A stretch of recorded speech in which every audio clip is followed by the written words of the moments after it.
RPA Facebook Chatbot Framework is just one of the solutions to revolutionize chatbots. While this is on the early stages of development and is open to many ideas, this framework already covers a lot of major areas, such as session handling, response handling, usage of reframework and orchestrator. The idea behind the interaction between the user and the chatbot is purely based on sessions, or states. The chatbot, before processing the inputs of the user, determines which session he is on. However, sessions can be bypassed once it determines the type of action he is doing, since part of the framework are to handle quick access requests and input validations. How does the chatbot handle sessions? By simply connecting the robot to a database, but in our case, we will use Excel as an alternative. The chatbot is also based on templates. These templates are used to determine which response to send to the user. The template currently supports these types of responses: text, attachment, quick reply, and button template. The template also handles the accept types that will be used to validate the input of the user. The chatbot is built with reframework. Modifications on the reframework were made to suit the flow of the chatbot. It also uses the orchestrator as a connector for the chatbot to send a request to the robot by using its queue service. The robot, however, does not need to use the orchestrator to connect to the chatbot, as it can directly send a Facebook API request. Before we move on to the demo, let's discuss the project structure of the chatbot framework. On the root directory, it contains the basic files main and test work files, project.json, dependencies directory, and screenshots directory. It also contains the source directory, which holds the modules, function modules, and application modules. Under the source directory are the following. App directory contains automation modules of several applications. Assets directory contains files or images that are going to be used throughout the process of making the chatbot. Models directory contains subdirectories named after each session. Once the chatbot received a request from the user, it will execute the current session's model.xaml. Utilities directory contains subdirectories common in framework. Common subdirectory contains function modules that can be used throughout the project. This includes the reframework. On the other hand, the framework subdirectory contains the built modules to suit the process of the chatbot. Model controller.xaml is the main controller which processes requests and interchanges sessions. For the demo, we will create a simple chatbot which sends quotes from a website. Before we move on, we will assume that the orchestrator is set already, with a queue table available. Facebook is connected to a cloud or on-premise API. Lastly, the cloud or on-premise API can send transaction items to the orchestrator queue, and start a job process on orchestrator. Now, let us open our framework and open main.xaml. You will see a familiar structure that is based on the reframework. Under the init state, we will initialize the configuration files, initialize the session database, and read the response template module, which gets the responses built on the response template Excel file. The get transaction data state simply gets a new transaction item from our queue service. Onto the process state, we can see the invocation of model controller. Once the model controller has been executed, it will output a list of response objects which will be used by our API module, which calls the Facebook API and replies back to the user. After the responses had been sent, set transaction status is invoked, which updates our transaction item on the queue. Additional processes can be made on the end state. However, since there are none for this demo, let's leave that state empty. Going back to the initialization state, the init database workflow is optional if you are not going to use an Excel to be the source of data. You can see that the session database is being created when it doesn't exist. Just be careful where you save the Excel file, or it might get deleted or reinitialized if you published the wrong robot. On the same file, check the build data table component. It is best to define all data columns before publishing or deploying so that the robot will run smoothly. If you have a dynamic content, then it is best to create a new column and assign it as an object, and when you are going to use it, save it as a dictionary or a JSON object. Onto the controller state machine, we will check first whether the user has an existing transaction or not. If the user is new, then we will initialize him and return the welcome agreement response. If the user is not new, we will use his data to get the current session he is on. Before processing the data on the user's current sessions model, we will check whether he clicked the Get Started button, or a persistent menu. If the user has clicked one of those, We will first check whether he already agreed on our agreement clause. If not, we will return him back to the agreement clause. If yes, we will directly send back the session it comes with. If the user did not click any quick access buttons, we will then validate whether the user has input a correct type of data by comparing it with the current session's accept types. Please be reminded that the accept types are set on the response template file, which will be discussed later. If the user has entered an incorrect data, we will trigger the current session's model but will return the same response. If the data is correct, we will still trigger the current session's model, but will now process the data.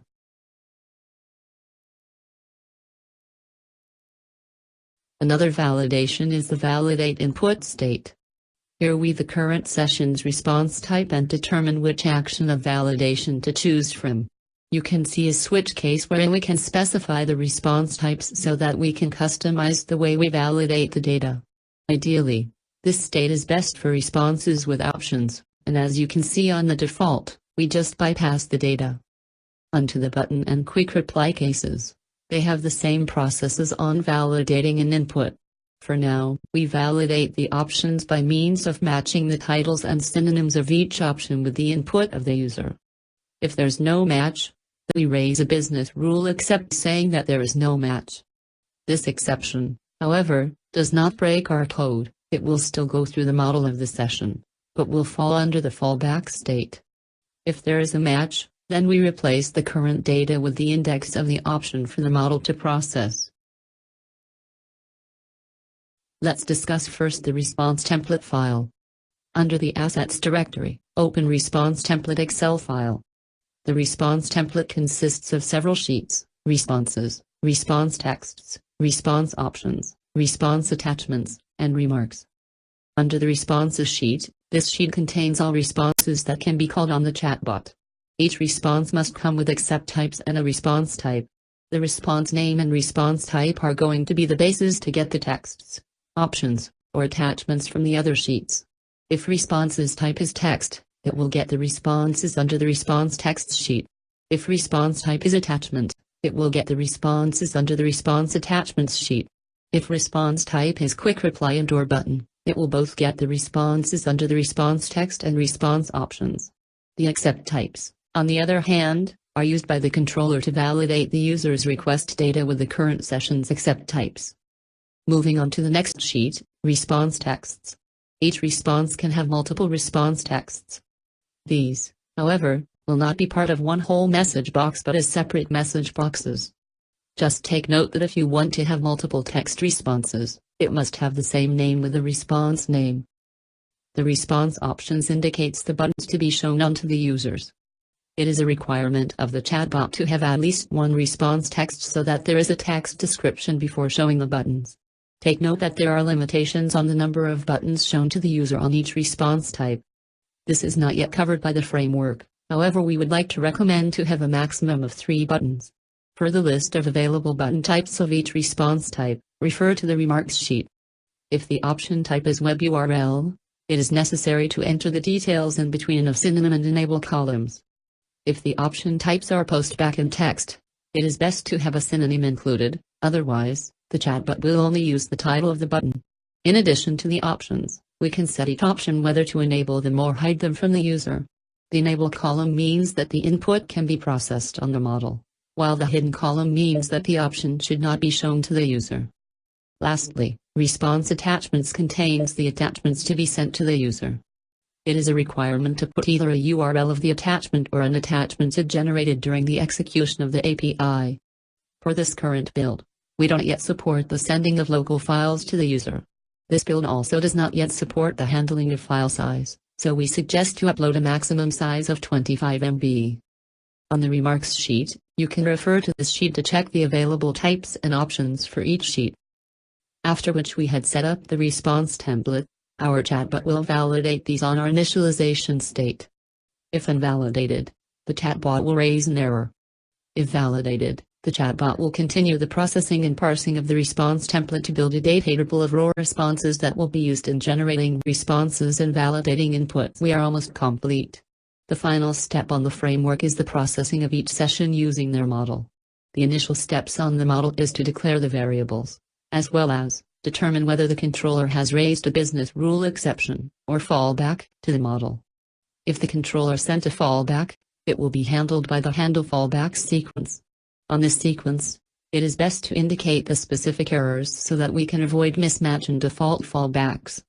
Once the fallback has been handled, we can add additional responses before returning the same response of the current session. If there's no fallback, the request data will be then processed on handle request data sequence. Under the sequence, we can indicate any processes that we would like to handle. However, for this demo, we created a switch case for each response to handle different request data type if bypassed from the controller. It is also best to indicate on the switch case a specific request data type that is expected to enter to avoid mismatch and default handling. Once we process the data, we must indicate the next response back to the user. Note that this response will be the new session to be stored on our database. To sample one out, open the response template file. We indicated welcome agreement as our default response for new users. We set this response to be a quick reply having the options I agree and tell me more. Since this is still initial, we will disable the tell me more option. This response also has a text just notifying the user that we will be getting his detail. Not yet supported. We must make sure that this is handled on our model controller, so let us check the BRE handler state, and check the new user case. As you can see on this case, we initialize and update the user's session data to our database. We then use change session to generate the session that we declared on our model to trigger variable, which is welcome agreement. Once we got to deploy this, it should show the response the welcome agreement, and that's it.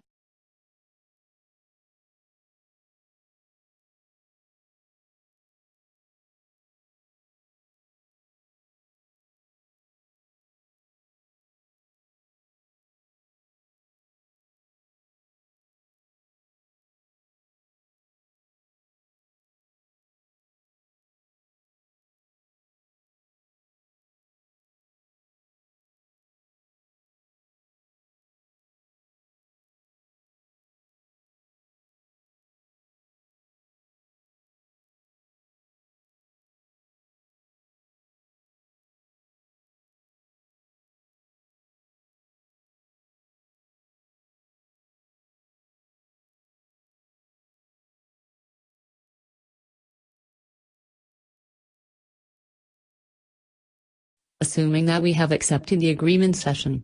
Next, we must check whether the chatbot could accept an attachment as an input for the option. Since we indicated on the accept type that this session only accepts quick replies and texts as input, attachments should not be considered and that it must return the same response with an additional response. For us to add an additional response, we must use getResponseViewBuilder and indicate the response name to return an object will be included on the responses.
If the user entered the right details, the chatbot will trigger the next session, main, model to get a quote from the website. For us to reply the quote and author, we created another workflow to handle these. On the workflow, we invoked the steps on retrieving the quote. We then use Response Builder object text to create a text response message, and Response Builder manual to generate that actual response which will be added to the pool of responses. After which the workflow has been made, we will invoke this onto our model's corresponding option index, and use change session to move on to the next session. The expected output must be the chatbot must either return the author, or the quote, or both. It also must return the main response since we set the next session to be main also.